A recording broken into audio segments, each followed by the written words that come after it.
Which of my girls would you like?" The father asked the Amish man. The room went silent. Then, with eyes steady as stone, he answered, "I want the fat one."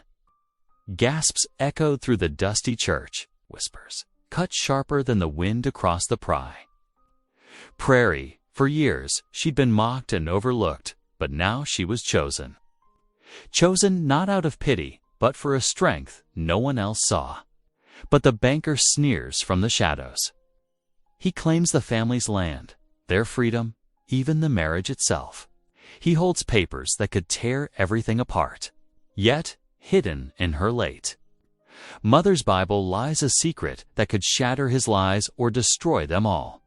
As church bells toll and the marshal's boots thunder on the floorboards, can the woman everyone dismissed become the one who saves them all?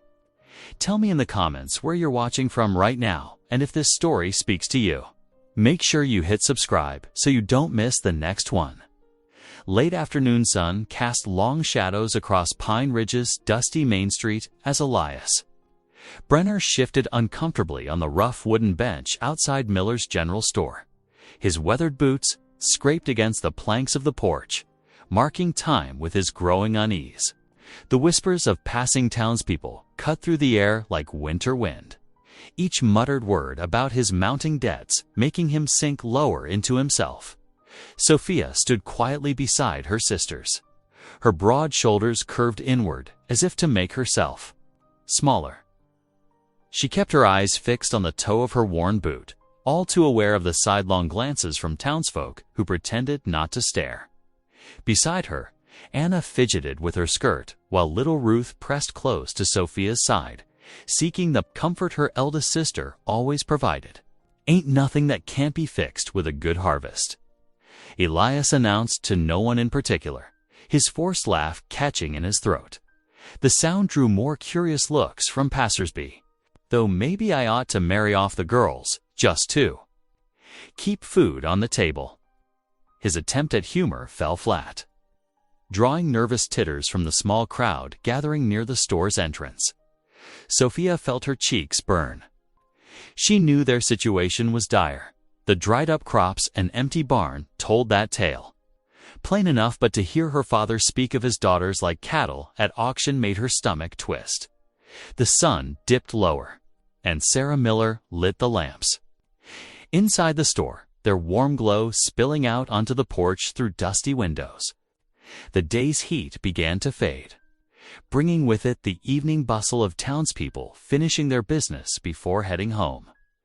That's when Mark Stoltzfus approached, his plain black hat and simple clothes marking him as different from the other settlers. He'd been in Pine Ridge barely a month, living quietly in the old Carson cabin just outside town.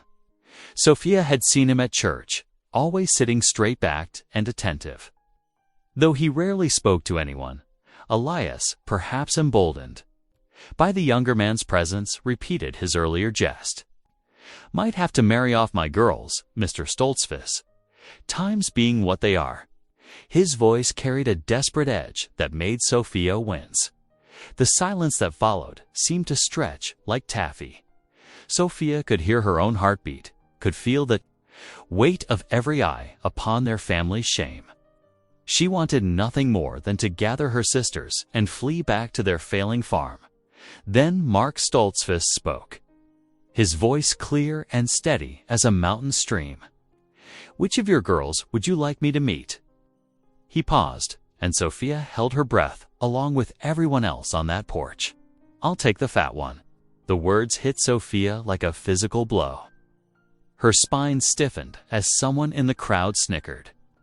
She'd heard cruel comments about her size before, had endured years of sideways remarks about how she'd never find a husband. But to hear it so boldly stated, and from this quiet stranger, she forced herself to look up, ready to face whatever mockery she'd see in Mark Stoltzfus's expression. But when their eyes met, she found no cruelty there. His gaze was direct and kind, holding hers with a steady warmth that made her breath catch. The crowd had gone completely still. Even the crickets seemed to pause their evening song. Anna's hand found Sophia's and squeezed tight, while Ruth pressed. Closer to her other side, Mark stood straight and tall, his presence somehow filling the space between the whispers and stares. He didn't smile or joke, didn't try to soften his words with false charm. He simply waited, his eyes never leaving Sophia's face, as if the rest of the world had fallen away and she was the only person worth seeing.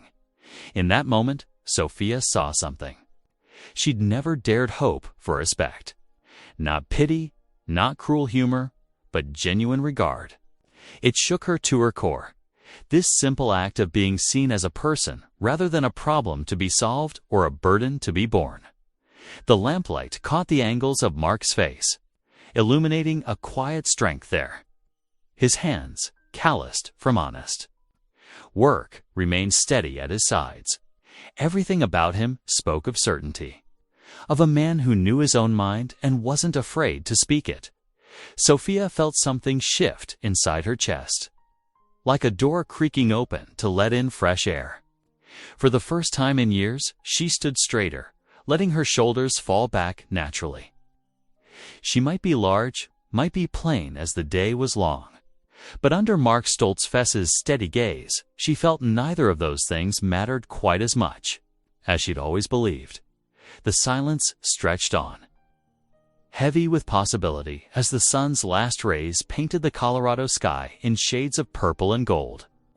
In that moment, on a simple wooden porch in a small frontier town, Sophia Brenner felt the first stirrings of something she'd long ago stopped hoping for: dignity. Sophia's boots felt heavy as lead as she hurried down the dirt path toward home, her sisters trailing behind. The evening air had grown thick with mosquitoes, but she barely noticed their whining. Her father's stumbling footsteps followed, punctuated by muttered curses that made her wince. The cabin door banged open under Elias's rough hand. He stormed straight to the kitchen, leaving muddy boot prints across the floor Sophia had scrubbed just that morning. The nerve of that man! He growled, dropping heavily into his chair at the head of the worn table. Sophia moved to the hearth.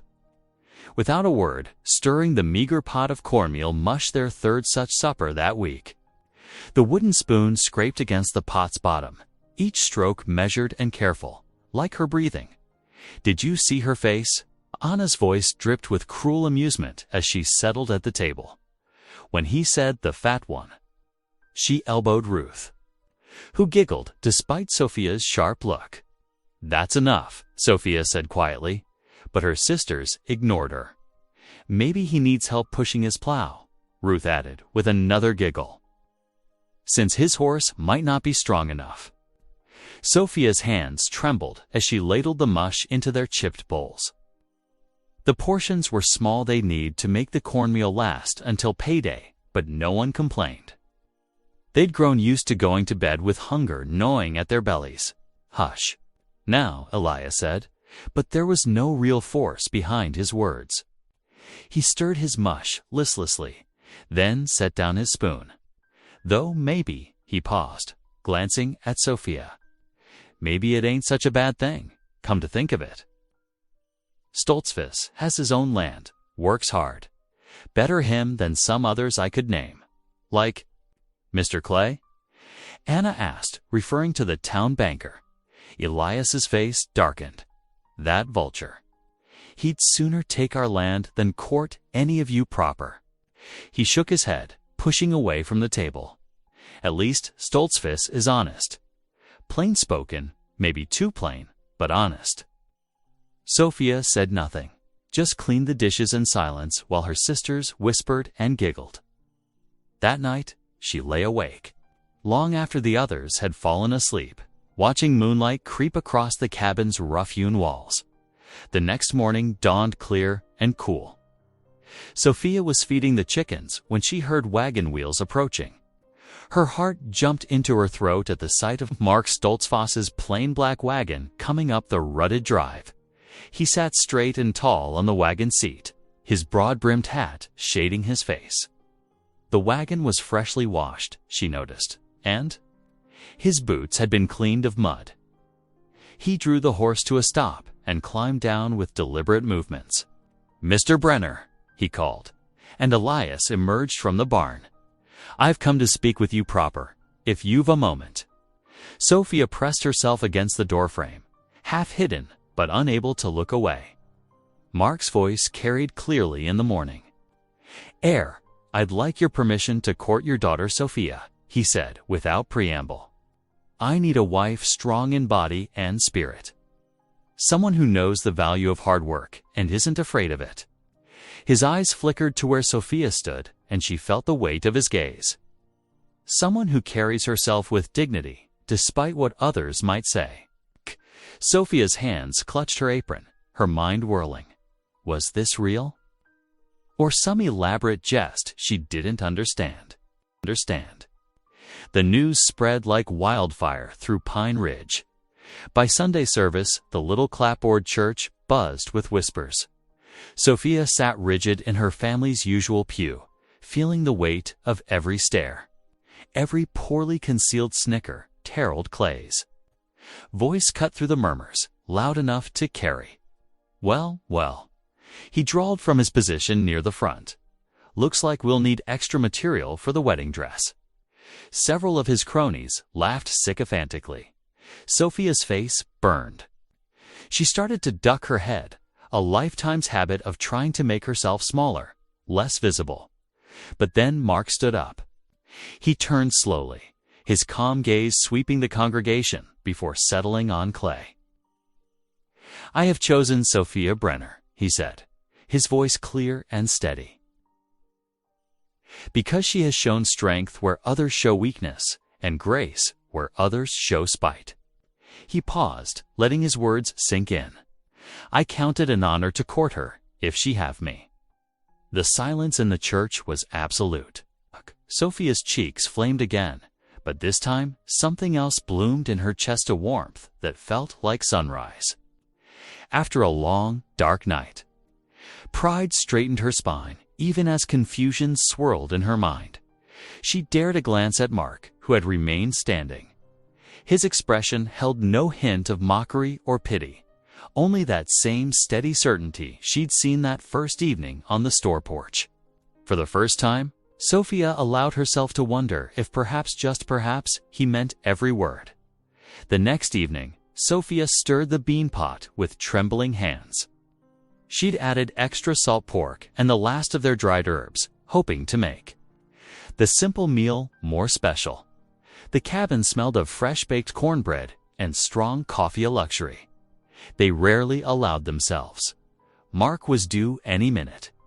She'd spent the afternoon scrubbing the plank table until the wood gleamed, and even Anna and Ruth had helped sweep the floor without complaint. Their best tablecloth faded, but clean covered the rough wood. "He's here," Ruth called from the window. Sophia smoothed her apron, watching through the doorway as Mark's wagon approached. He'd dressed plainly as always, but his shirt was crisp, and his boots had been carefully cleaned of dust. Elias emerged from his bedroom, tempting a jovial smile that didn't quite reach his eyes. "Welcome, welcome," he called too loudly, clapping Mark on the shoulder. "Come in, come in. Sophia's been cooking up a feast." They had just settled around the table, Mark offering a quiet prayer of thanks when hoofbeats approached outside. Sophia's stomach clenched at the familiar sound of Harold Clay's high-stepping horse. The banker didn't wait for an invitation. He pushed through the door, bringing with him the smell of expensive tobacco and leather. "Evening, folks," he drawled, removing his hat with exaggerated politeness. "Hope I'm not interrupting anything important. We're having supper," Sophia said firmly, but Clay ignored her. "Elias, my friend." Clay's smile didn't warm his calculating eyes. "I hate to mix business with pleasure, but those payment dates we discussed, they're coming due faster than expected." Elias's face reddened. He set down his fork with a clatter. "Now see here, Clay. You said I had until harvest, did I?" Clay pulled a folded paper from his vest pocket. "'Cause, according to these notes, you're already 3 months behind. And there's the matter of interest." "Interest?" Elias sputtered. "You never mentioned it's all quite legal, I assure you." Clay's gaze swept the table, lingering on Sophia and her sisters. "Though I'm sure we could work out some kind of alternative arrangement." Sophia's hands clenched in her lap. The implication? In his voice made her skin crawl. Mark set down his fork deliberately. The small sound somehow commanded attention. "Mr. Clay," he said, his voice level but firm, "I will help Elias settle any legitimate debts, honorably and in full." Clay's smile turned predatory. How noble. But I'm afraid it's not that simple. He produced another document with a flourish. "You see, there's a prior lien on this property that Elias seems to have forgotten about. From 3 years ago." "That's a lie." Elias shot to his feet. "I never signed any such thing. Your signature suggests otherwise." Clay's voice dripped false sympathy.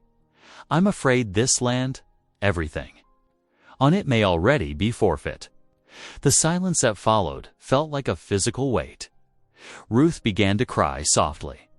Anna reached for her sister's hand under the table. "Get out." Sophia surprised herself with the steel in her voice. "You're not welcome here." Clay raised an eyebrow. But something in Sophia's expression made him step back. "Just delivering the news," he said smoothly, settling his hat back on his head. "We'll discuss the details soon enough, Elias." He touched the brim of his hat mockingly and sauntered out. The doors closing echoed in the heavy silence.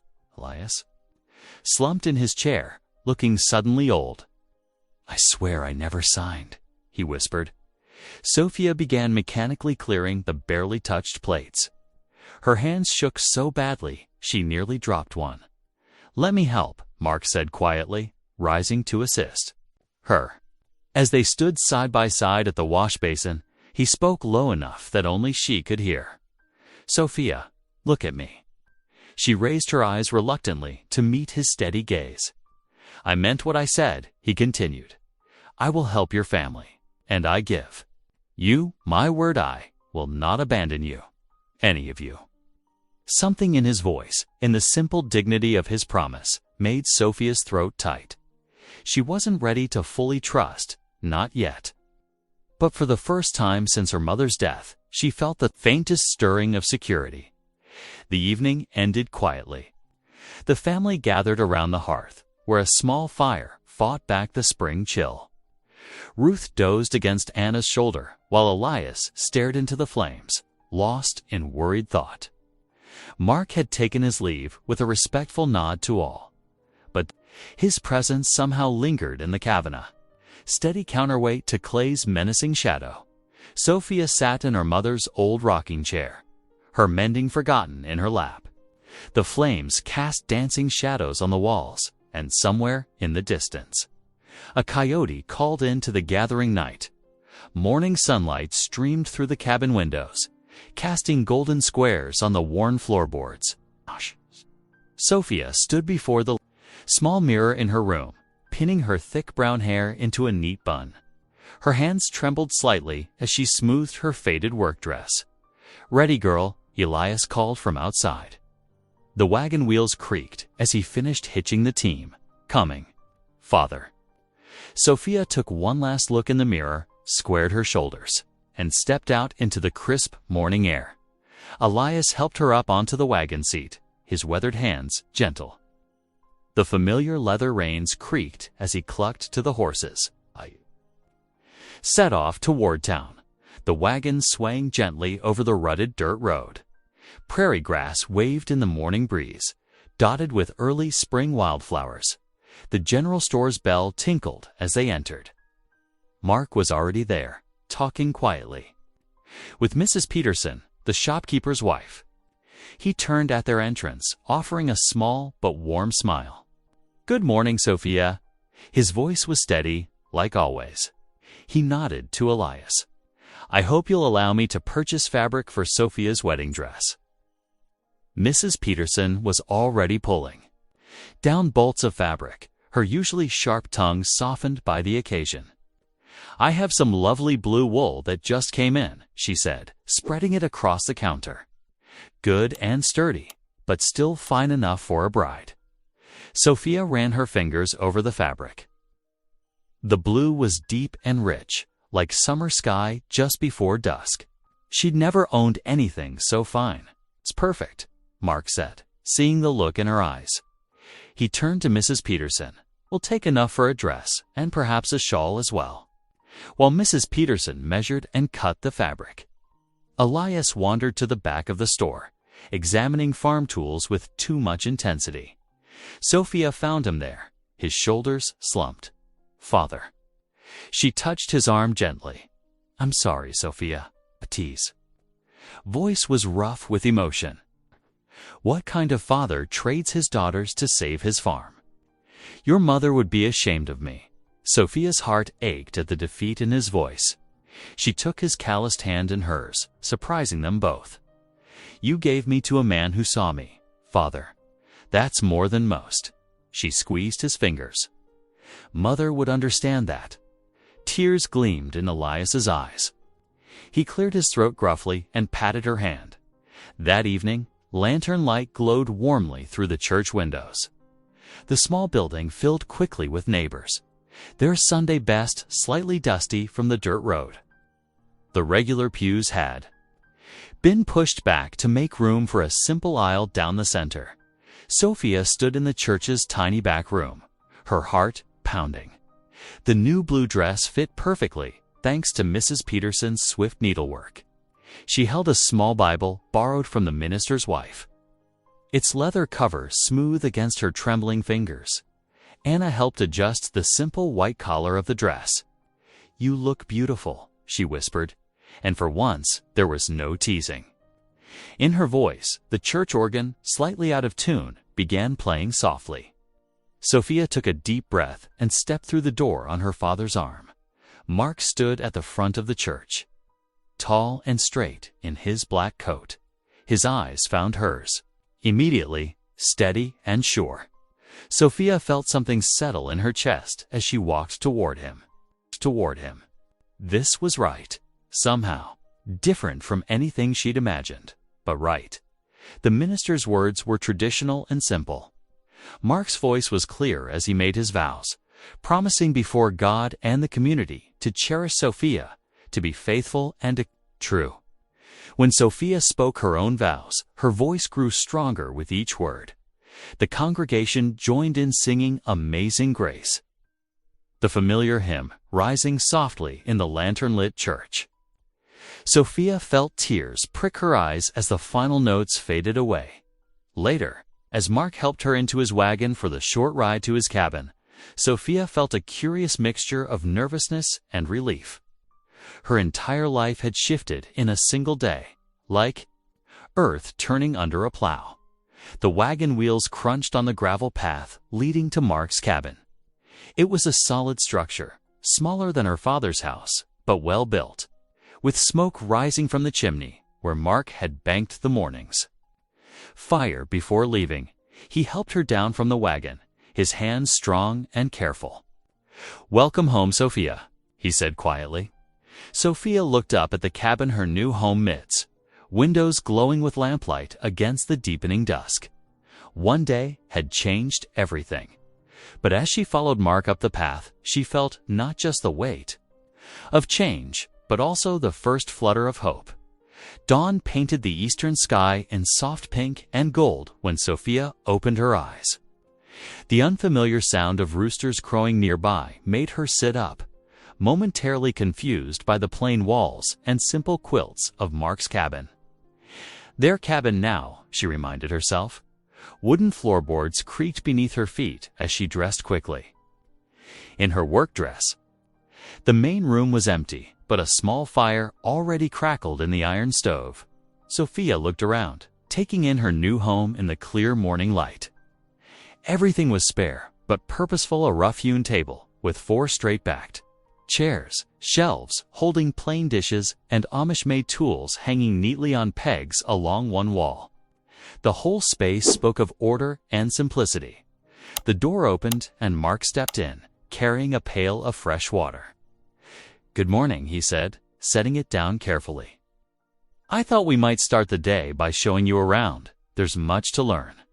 Sophia nodded, grateful for his matter-of-fact approach. She followed him outside, where dew still sparkled on the grass. The air was cool and crisp, carrying the sweet scent of prairie flowers. "The well's just here," Mark explained, leading her to a stone-lined shaft near the cabin. He demonstrated how to work the wooden handle, the rope and bucket moving smoothly. The water's clean and sweet. We're blessed to have it so close. Next came the barn, where a brown and white cow stood in her stall, quietly chewing hay.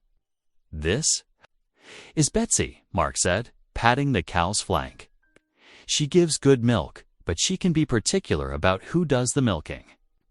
Sophia watched carefully as Mark positioned the wooden stool and demonstrated how to clean the cow's udder before beginning to milk. The steady rhythm of milk hitting the pail filled the barn with its familiar sound. "Would you like to try?" "Okay," Mark asked, standing and offering her the stool. Sophia sat down nervously. Her first attempts were clumsy, and Betsy shifted restlessly. But Mark stood nearby, offering quiet guidance without judgment. "There," he said, when she finally found the right motion. "You've got the touch." The morning passed quickly as Mark showed her the chicken coop, the vegetable garden, and the outdoor oven he'd built for baking. When they returned to the cabin, he brought out flour, yeast, and a large mixing bowl. "Bread is important to us," he explained, measuring ingredients with practiced hands. "I've been baking for myself since I came here, but I'd be grateful if you'd learn." Sophia watched intently as he demonstrated how to mix and knead the dough. When it was her turn to try, her movements were uncertain. The dough stuck to her fingers, and she fought frustration as she tried to work it properly. "Take your time," Mark encouraged. "The dough will tell you what it needs." Slowly, under his patient instruction, Sophia felt the texture change beneath her hands. The dough became smooth and elastic, ready for rising. While they waited, Mark showed her how to bank the fire in the stove to maintain the right temperature. Her first loaf came out slightly lopsided, darker on one side than the other. Sophia stared at it disappointedly, but Mark cut a slice while it was still warm, butter melting into the crust. "This is good bread," he said, after tasting it, his voice sincere. "The texture is just right. You have a natural feel for it." They sat together at the table as evening approached, sharing the bread with some stew Mark had prepared. Candlelight flickered softly against the cabin walls, casting warm shadows. Sophia found herself relaxing as they ate, the silence between them comfortable rather than strained. Outside, a cool breeze stirred the prairie grass. In the distance, coyotes began their evening chorus, their wild songs reminding Sophia how far they were from civilization. Yet somehow, the sound didn't frighten her as it once had. When the dishes were washed and put away, Sophia stood by the window, watching stars appear in the darkening sky. The day's work had left her tired but satisfied in a way she'd never known before. Mark's quiet respect, shown through his patience and sincere praise, had begun to ease something tight and defensive in her heart. For the first time in years, Sophia felt moved to pray before sleeping. Kneeling beside her bed, she whispered words of gratitude for Mark's kindness, for work that had meaning, for the chance to begin again. The prayer felt rusty on her tongue, but real, like something long forgotten but finally remembered. As she drifted off to sleep, the coyotes sang their wild lullaby, and Sophia felt peace settle over her like a warm quilt. Perhaps here, in this simple place with this quiet man, she had found something she never knew she was missing. A week settled into steady rhythm at the Stoltz-Foos farm. Each morning, Sophia rose before the sun, pulling on her work dress and sturdy boots while the sky was still purple dark. The routine felt like a dance. She was slowly learning each step, becoming more natural with practice. Dawn found her in the barn, where the sheep's soft bleating and Betsy's patient lowing greeted her. The cow no longer shifted away from Sophia's touch, accepting her as surely as she did Mark. While Sophia worked at the milking, Mark would already be out mending the fence line, his tall figure visible through the barn door as he shouldered posts and stretched wire. One crisp morning, Sophia walked to the well, the empty bucket swinging in her hand. As she worked the handle, feeling the familiar resistance of the rope, she sensed eyes upon her. Looking up, she caught Mark watching her from where he stood by the split-trail fence. There was no mockery in his gaze-only quiet admiration for the way she managed the heavy bucket with practiced ease. A warm feeling spread through her chest, different from the burning shame she'd known when others stared. Their days fell into a pattern of shared work and comfortable silence. Sometimes Sophia would hum an old hymn while hanging laundry, and Mark's deeper voice would join in from where he worked nearby. They exchanged small smiles over breakfast, passing the butter without need for words. Each gesture, though simple, felt like building blocks of something stronger, but their peace was broken one morning by the sound of hoofbeats approaching the cabin. Harold Clay rode up on his gleaming bay horse, his fancy coat spotless despite the dusty trail. Sophia straightened her spine as he dismounted, refusing to shrink before his smug expression.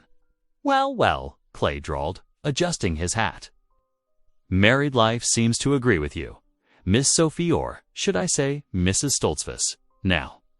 His smile didn't reach his eyes. "Though I wonder how long you'll keep that title once your dear father loses his land." Sophia's hands clenched at her sides. "What do you mean?" "Just that the deadline's approaching faster than he can gather." Fonz Clay pulled a folded paper from his vest pocket. "And there's something else that might interest you both, an old railroad survey I recently discovered. Seems this whole area might be claimed for the new line." He tapped the paper meaningfully. "Shame if both farms were to be displaced." "You will not bully my family, Mr. Clay," Sophia said, her voice steady despite her racing heart. "Not my father, and not us." Clay's face hardened. Strong words from a woman who is practically given away to save her father's debt. He mounted his horse with a fluid motion. "We'll see how strong you remain when everything comes crashing down." Sophia stood her ground until Clay rode away, dust rising behind his horse's hooves. Only then did she notice Mark had come to stand beside her. His hand found hers, giving it a gentle squeeze that spoke volumes of support and shared resolve. That evening, Sophia stirred a pot of stew hanging over the fire, watching the flames dance beneath the iron pot. The familiar scent of sage and thyme rose with the steam, reminding her of afternoons spent with her mother gathering herbs in the meadow. "Mama knew every plant that grew wild here," Sophia said softly, surprising herself by speaking of it. She could tell which ones would ease a fever or calm a colicky baby. People used to come from miles around, seeking her help. Mark sat at the table, whittling a new handle for one of their tools. His hand stilled as he listened. "She taught me some, before the fever took her," Sophia continued. "About yarrow for bleeding, and willow bark for pain. I've helped birth lambs and calves, tended to neighbors' children when they were sick." She stirred the stew slowly, but after she died, people stopped coming. Maybe they thought the knowledge died with her. "Your mother's gift lives on in you," Mark said quietly. "God gives each of us talents to use for others' good. Perhaps that's why he led me to choose you, not just for your strength and body, but in spirit too."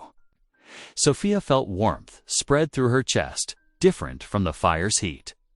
In Mark's words, she heard not just permission, but encouragement to be more than others had allowed her to be.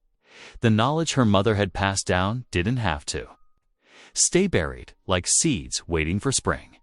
The stew bubbled gently, filling the cabin with its rich aroma. Outside, the sun was setting in streaks of gold and purple, painting the prairie in evening's gentle light. Despite Clay's threats hanging over them, Sophia felt hope taking root in her heart. Hope not just for survival, but for a life where she could grow into all that she was meant to be. The summer sun beat down on Pine Ridge with relentless force. Heat shimmered above the dusty streets as July stretched into August, but a different kind of shadow fell over the settlement.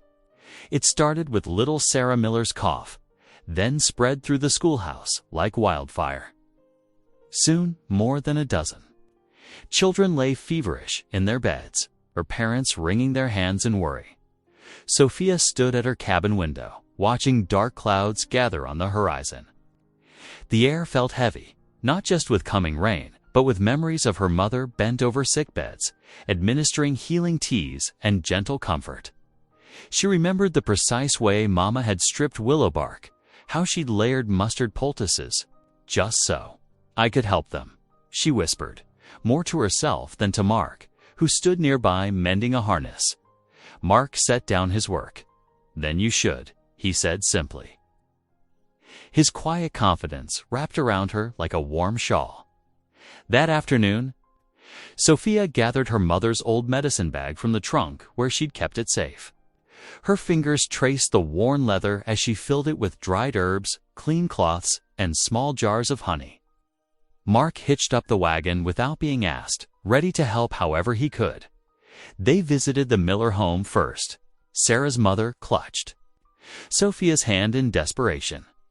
"Nothing's helping the fever," she whispered. "Please." Sophia set to work, brewing willow bark tea, sweetened with honey. As she tended Sarah, Mark carried water from the well and split wood for the cooling baths she ordered. Together, they worked through the afternoon, moving from house to house. Sophia's strong hands massaged chest poultices, into tired muscles while her clear voice gave instructions for care. The sun, setting when urgent hoofbeats approached their cabin. A ranch hand from Clay's spread sat atop a lathered horse, his face creased with worry. "Mr. Clay's niece," he panted. "The fever's got her bad. He's asking for you, Mrs. Stoltzfus." Sophia exchanged glances with Mark. They both knew what it must have cost Harold Clay to send for her help. Mark simply nodded and began hitching up the wagon again. They found Clay's house ablaze with lamplight. Inside, 8-year-old Emily thrashed. On sweat-soaked sheets, her face flushed crimson. Clay stood in the doorway, his usual swagger replaced by barely concealed fear. "Well," he demanded, but his voice cracked. "Can you help her?" Sophia moved past him without answering, already opening her medicine bag. "I need clean water. Lots of it," she directed. "And fresh cloths. Mark can help carry it up." Through the long night, Sophia sat beside Emily's bed. She bathed the child's burning forehead, spooned willow bark tea between parched lips, and applied cool compresses. When Emily whimpered in delirium, Sophia sang the same soft hymns her mother had used to comfort sick children. Her low voice steady in the darkness. Clay paced the hallway like a caged animal, appearing in the doorway every hour to demand updates. But as the night wore on, even his sharp tongue fell silent. Mark kept the water coming and the fire stoked, his quiet presence a comfort to everyone. Near dawn, Emily's fever finally broke. The child's breathing eased, and her skin cooled too. The touch. Sophia smoothed back the damp hair from the sleeping girl's forehead and began packing up her supplies. Clay stood in the doorway, shadows under his eyes. "She live?" The question came out rough. "Yes," Sophia answered simply. "Keep giving her the tea I left, and plenty of broth when she wakes." Clay cleared his throat. "I suppose I should," he began stiffly, then managed, "Thank you." But Sophia saw the bitterness still lurking in his expression, the pride that couldn't quite bend enough to fully acknowledge his debt to her. She simply nodded and turned away. Outside, the first rays of sun painted the sky in soft pink and gold. Mark helped Sophia into the wagon, his gentle hand steady despite his own exhaustion. As they drove home, they passed neighbors heading to their fields for the day's work. Where once there had been whispers and sidelong glances, now Sophia received respectful nods and warm greetings. Pulling up to their cabin, Sophia felt bone-weary but deeply peaceful. Mark helped her down from the wagon, then surprised her by pulling her into a gentle embrace. "You did good work this night," he murmured. "Your mother would be proud." Sophia leaned into his strength, feeling tears prick at her eyes. In that moment, she understood something fundamental had shifted. She was no longer just the fat one who had been married off to save her family. She had found her place not only as Mark's wife, but as herself, a healer. A woman of worth, someone who could make a difference in her community. The September evening wrapped Pine Ridge in golden light as townspeople gathered in the churchyard. Long wooden tables stretched across the grass, laden with steaming dishes that filled the air with mouth-watering aromas. Women bustled about, arranging platters of cornbread and bowls of beans, while children darted between the tables with excitement. Sophia stood near the church steps, her blue dress freshly pressed, watching the scene with wonder. Mark's steady presence beside her gave her courage as neighbors approached one after another. Mrs. Miller came first, carrying her recovering daughter, Sarah.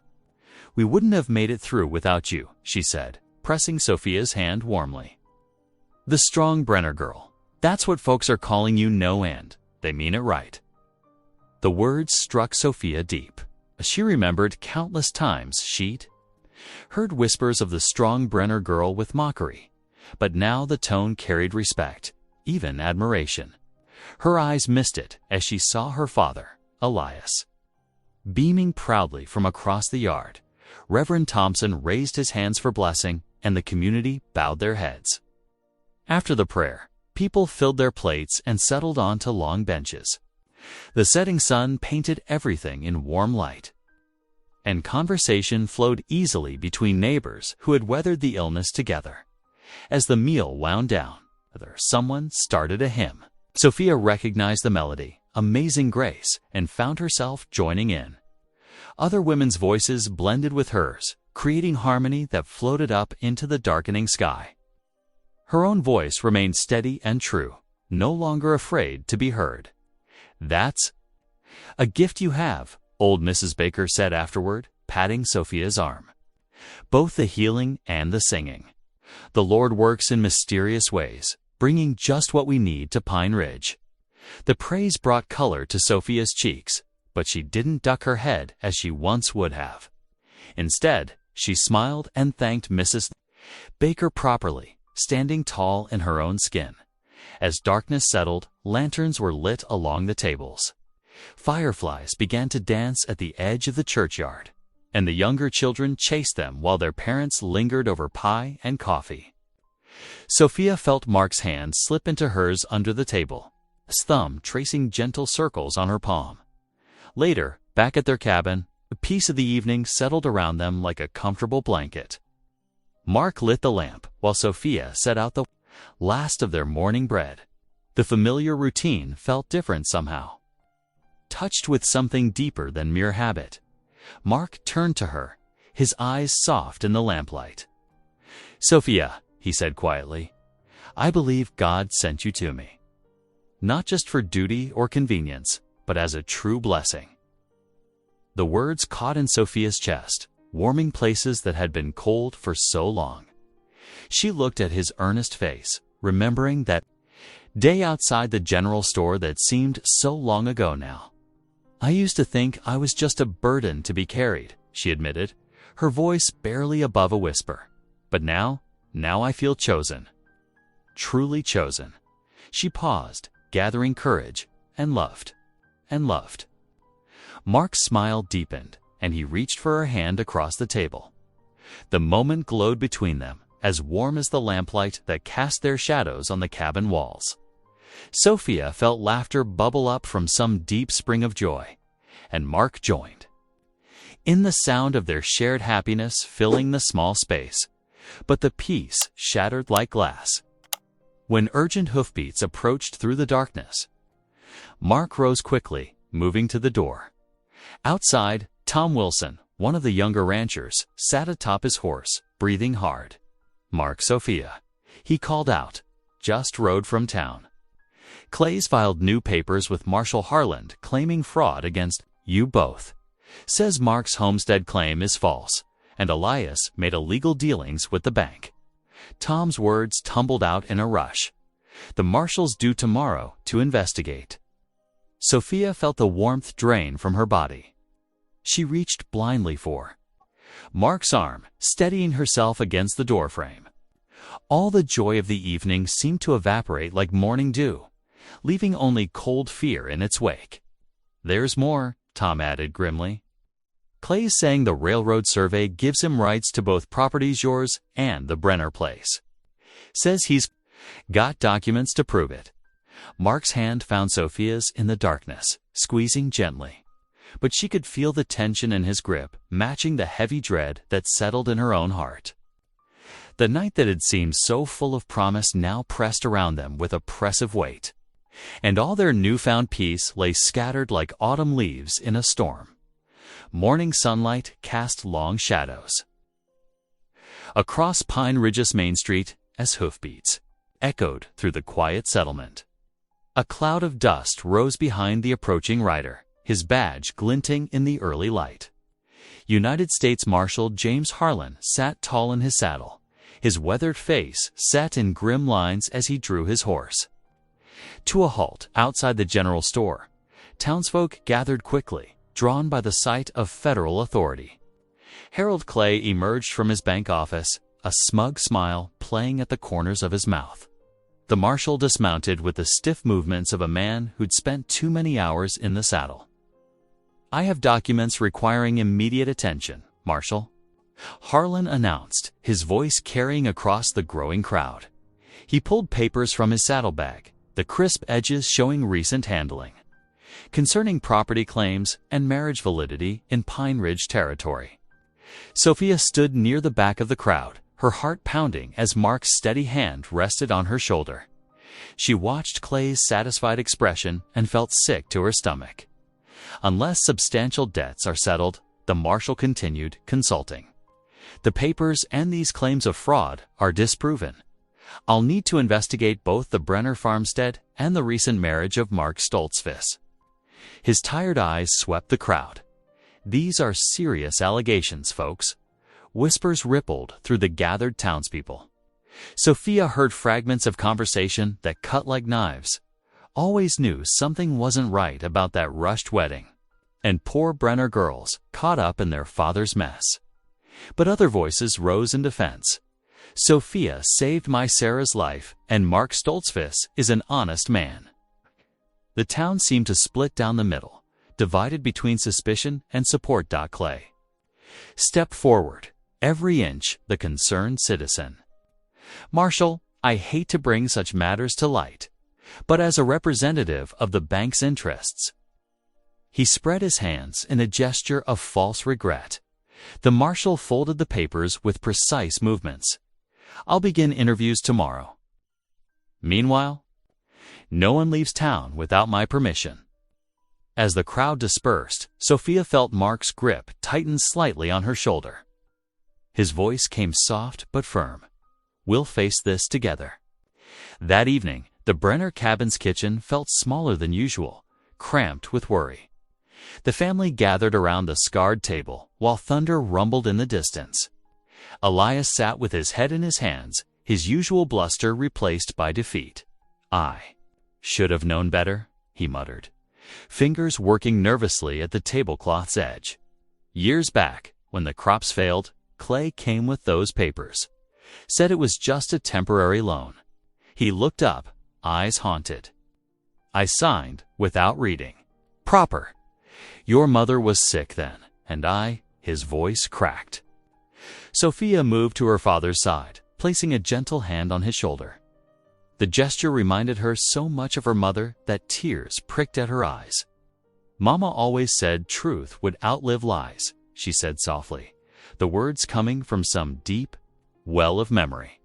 "Like winter wheat beneath snow, it looks dead, but it's just waiting for spring." Mark sat quietly across the table, his plain black hat set aside. "The marshal will listen to reason," he said, though his face showed concern. "But Clay's influence runs deep. I may face arrest before this is settled." The words hung heavy in the kitchen air.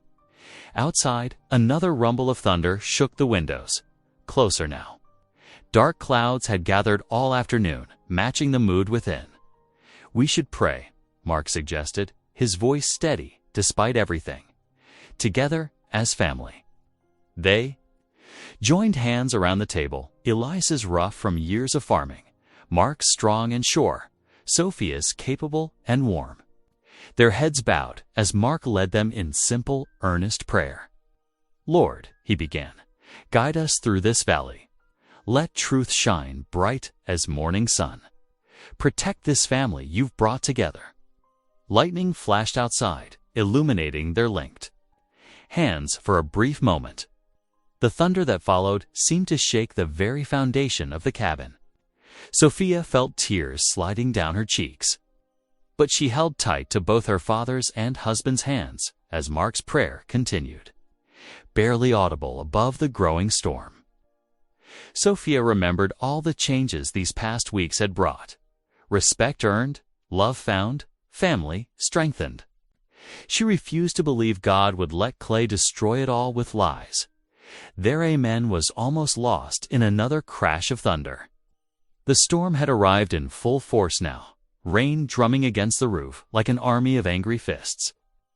They remained seated. Around the table, hands still joined, each lost in private thoughts as darkness gathered outside the window panes. The evening stretched long, heavy with dread and the weight of tomorrow's uncertainties. None of them spoke much after the prayer, but they stayed close, drawing comfort from each other's presence as the storm raged on. Rain drummed against the cabin roof all through the night, its steady rhythm matching Sophia's restless heartbeat.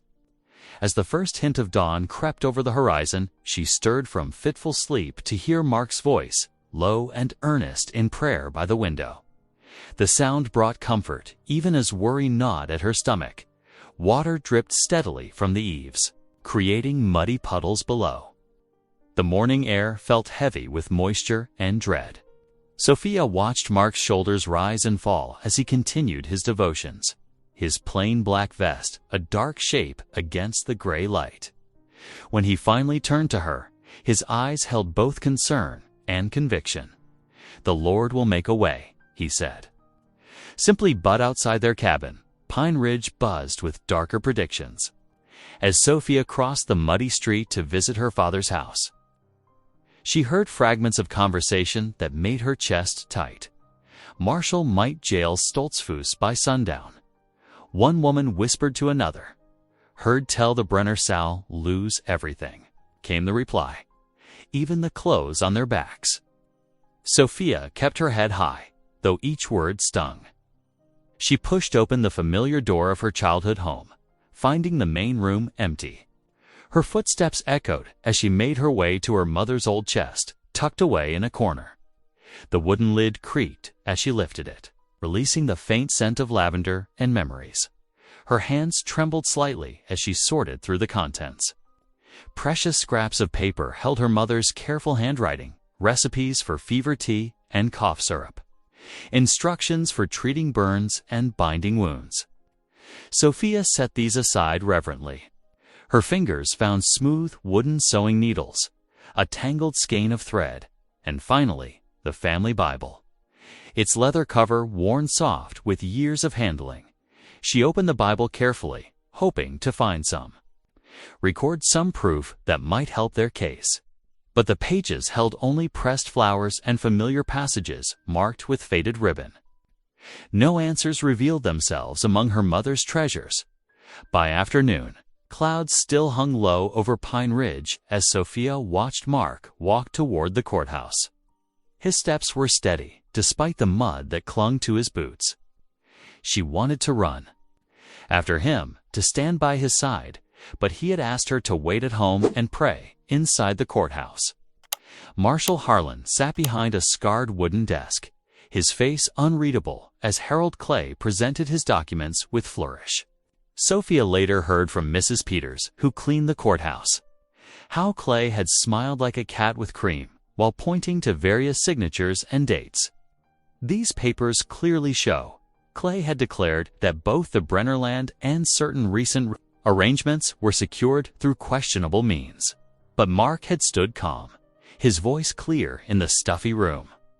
"I request time to provide proof of our honest dealings," he had said. Truth needs no elaborate showing, but it sometimes needs patience to be revealed.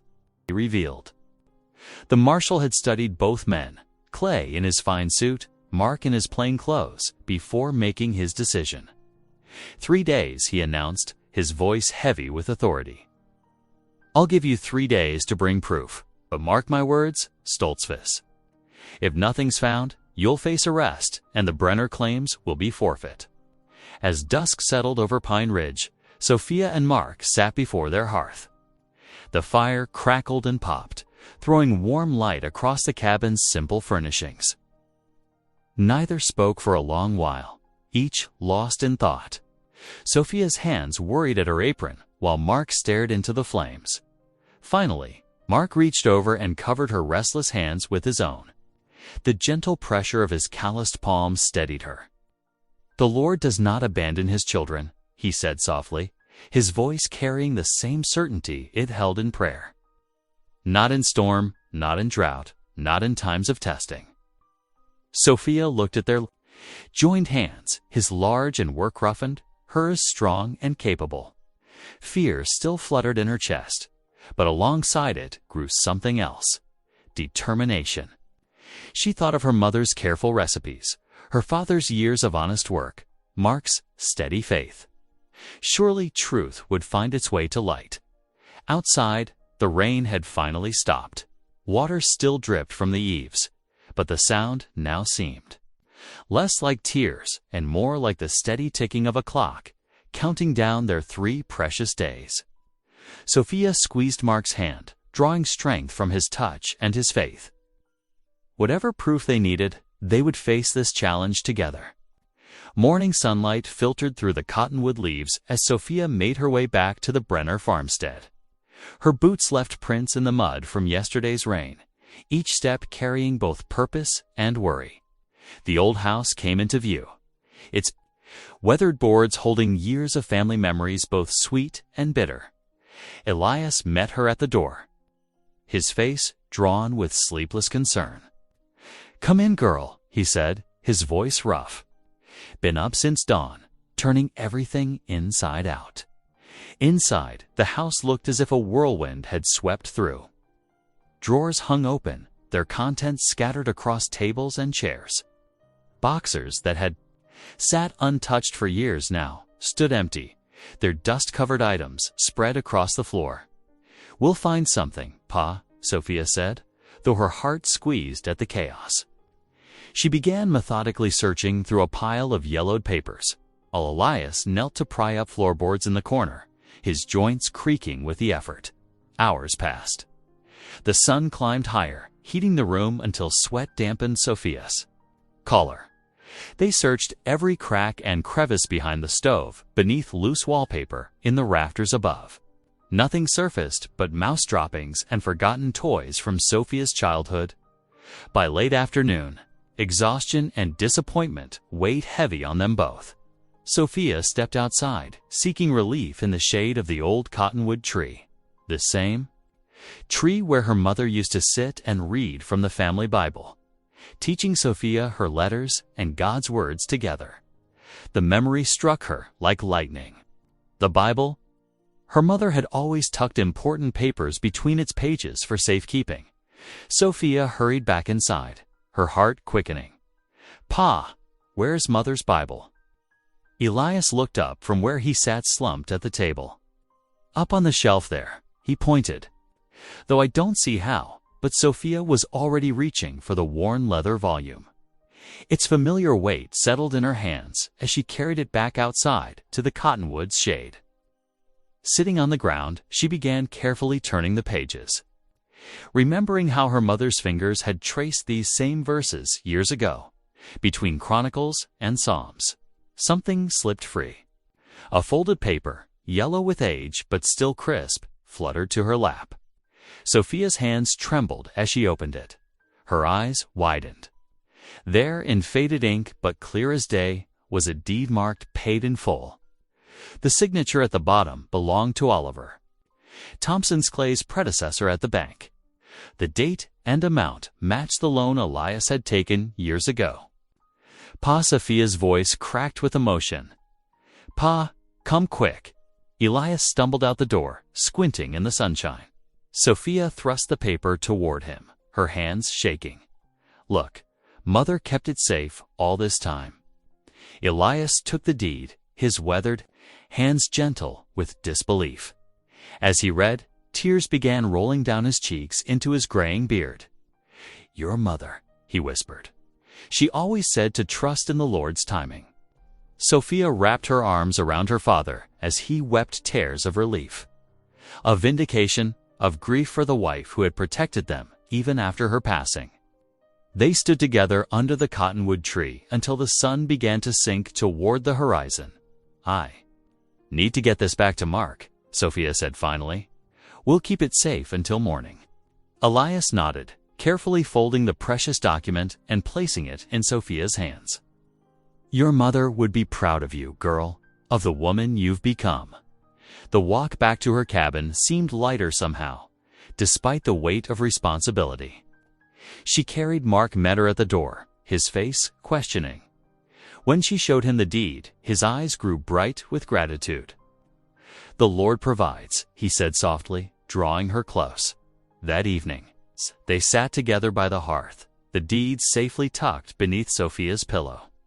The familiar sounds of night settled around them, crickets chirping, the distant howl of a coyote, the gentle creaking of the cabin's timbers. Clay won't take this easily, Sophia murmured, voicing the worry that still nibbled at her peace. He's not a man to admit defeat. Mark's hand found hers in the firelight. No, he agreed. But truth has its own power. The night air grew cool and still around their cabin, like the calm before a storm. Sophia touched the pillow where the deed lay hidden, proof of her mother's wisdom and Clay's deceit. Tomorrow would bring its own battles, but for now, this moment of quiet hope was enough. Dawn broke over Pine Ridge with golden fingers of light stretching across the dusty Main Street.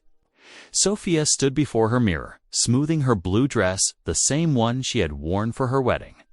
Her hands trembled as she pinned up her hair, but Mark's steady presence behind her offered silent strength. The truth will stand, he said softly. Touching her shoulder, the courthouse, a 2-story wooden building with tall windows, already buzzed with activity when they arrived. Townsfolk filed in, their boots echoing on the polished wooden floors. Oil lamps flickered in brass holders along the walls, casting dancing shadows across the varnished benches. Elias waited near the front, his Sunday hat twisted nervously in his hands. Sophia squeezed his arm as she passed, whispering, "Trust in the Lord, Pa." Harold Clay swept in moments later, his fine coat brushing past people as if they were mere obstacles. His smile oozed confidence as he nodded to the marshal, who sat stern-faced behind the heavy oak desk that served as his bench. Marshal? Harlan's weathered face showed no emotion as he called the hearing to order. The room fell silent except for the soft crackle of lamp wicks and the rustle of fabric as people settled into their seats. Clay rose first, his voice smooth as creek stones. Marshal, I have here documented proof of my claim against both the Brenner property and the legitimacy of certain arrangements. He pulled papers from his leather portfolio, laying them out with flourish. As you can see, the original loan was never satisfied, and additional liens were properly filed. The marshal picked up the documents, studying them in the lamplight. Sophia felt her heart pound against her ribs as Clay continued presenting his case. Each word another brick in the wall he was building around her family's future. When Clay finally sat down, satisfaction gleaming in his eyes, Sophia knew her moment had come. She stood slowly, aware of every eye in the room upon her. The deed felt warm in her hands, as if it carried some of her mother's strength within its aged folds. "Marshal Harlan," she began, her voice quavering slightly before finding its strength.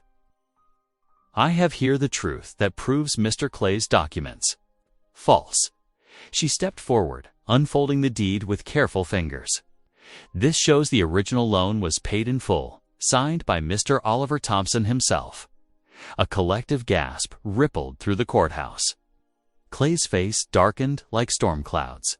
Gathering, the marshal took the deed, holding it close to the lamplight. His eyes narrowed as he compared the signatures between documents. The silence stretched thin as spider silk while he examined every detail. "This signature matches others we have on file from Oliver Thompson," Marshal Harlan declared at last. "The paper and ink age appear correct for the date marked."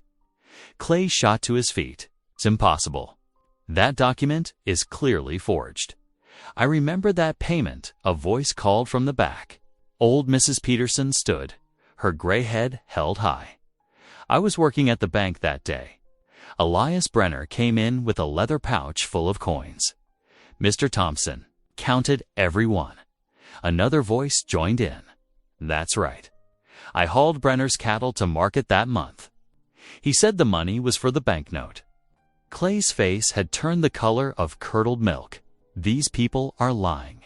They, Mr. Clay." Marshal Harlan's voice cut through the growing murmurs like a knife. "These documents you presented contain forgeries. That's a federal offense." He gathered Clay's papers and deliberately tore them in half. "You'll be fortunate if perjury charges are all you face. All you face." The courthouse erupted in excited whispers.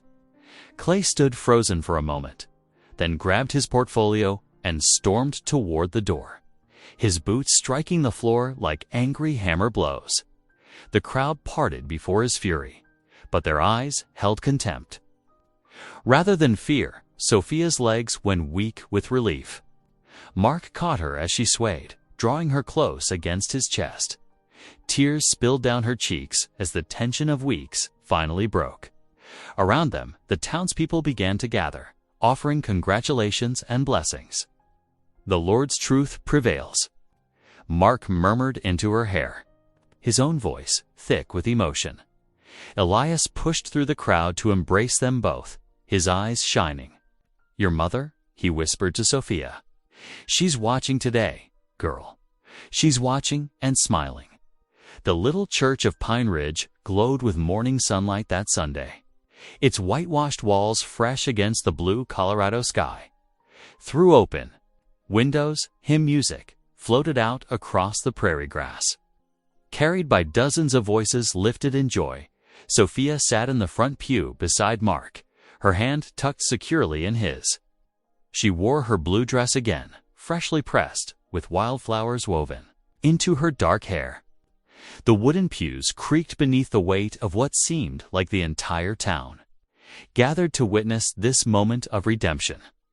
Pastor Miller stood before the altar, his Bible open as sunshine streamed through the simple glass windows.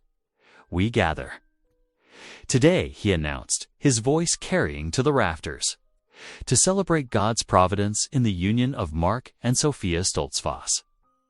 The congregation joined in singing Amazing Grace, the familiar words washing over Sophia like a cleansing rain. She noticed several women dabbing at their eyes with handkerchiefs. "The Lord lifts up the lowly," Pastor Miller reminded them, his weathered face kind. "He takes what others dismiss and reveals its true worth." We have witnessed this truth in our own community. From the second pew, Elias Brenner wept openly, his shoulders shaking as he whispered prayers of thanksgiving. Sophia felt tears spring to her own eyes at the sight of her father's joy. After the service, the churchyard bloomed with activity. Long tables appeared, laden with food brought by neighbors' golden loaves of fresh bread, steaming pots of stewed chicken and pies of every description. The aroma of home cooking filled the air as people gathered to celebrate. Sophia, Anna, and Ruth approached, their eyes downcast. Anna spoke first, twisting her hands in her apron. "We've been awful proud." Lately, Ruth nodded. "We were wrong about you, sister. Wrong about everything." Sophia pulled her sisters close, feeling years of hurt dissolve in their embrace. "We're family," she whispered. "That's what matters now." The afternoon passed in a blur of congratulations and shared meals. Neighbors who had once whispered cruel jokes now praised Sophia's strength and wisdom. Children brought her flowers. Ate and old Mrs. Peterson shared stories of Sophia's mother's kindness from years past. As evening approached, Mark helped Sophia into their wagon for the ride home. The setting sun painted the prairie in shades of gold and purple as they traveled the familiar road to their cabin. Lamplight welcomed them home, glowing warm against the gathering dusk dot inside. Mark turned to Sophia, his eyes bright with emotion. "You showed more courage than any of us," he said softly. "I thank God every day for bringing you to me." Sophia touched his face gently. "I understand now," she whispered, her voice full of wonder. "God chose me for this life, this place, not as a last resort, but as His perfect plan." The lamplight cast their shadows on the cabin wall. Two figures joined as one. Standing strong against the prairie night, dawn painted the Colorado sky in soft rose and gold as Sophia stepped out of the cabin. The morning air held the crisp promise of autumn, and her breath made small clouds in the cool air. She moved steadily through her morning tasks, scattering feed for the chickens and carrying fresh water to the sheep pen. The rhythmic sound of Mark's axe rang out as he split wood near the barn. Sophia paused to watch him work, gratitude filling her heart at the sight of her husband's strong, steady presence. Wheels creaked on the dirt road, and Sophia looked up to see her father's wagon approaching. Elias's face shone with pride. As he climbed down, "Good morning, daughter," he called out, straightening his hat. "I've been thinking, Mark could use help working this land until harvest. What say we join forces, rebuild what's ours together?" Mark set down his axe, crossing to shake Elias's hand firmly. "Much obliged," he said simply. By mid-morning, Anna and Ruth arrived, carrying baskets of baking supplies. The sisters worked together, mending fences and preparing meals, their laughter healing old wounds. As evening settled over the prairie, neighbors gathered in the cabin. Lamplight cast warm shadows on the walls as hymn books were opened. Sophia's clear voice led Rock of Ages, steady and joyful. Mark watched her from across the room, love and pride shining in his eyes. Later, Sophia stepped out alone into the starlit night. The dark ridges of distant mountains stood guard as she lifted her face to the heavens. "Thank you, Lord," she whispered, her words carried upward by the prairie wind, "for turning shame to honor and loneliness to love." Thanks for watching. Stories like this shape us in ways we don't always expect. Something resonated? Subscribe. I'm back tomorrow with another one worth hearing.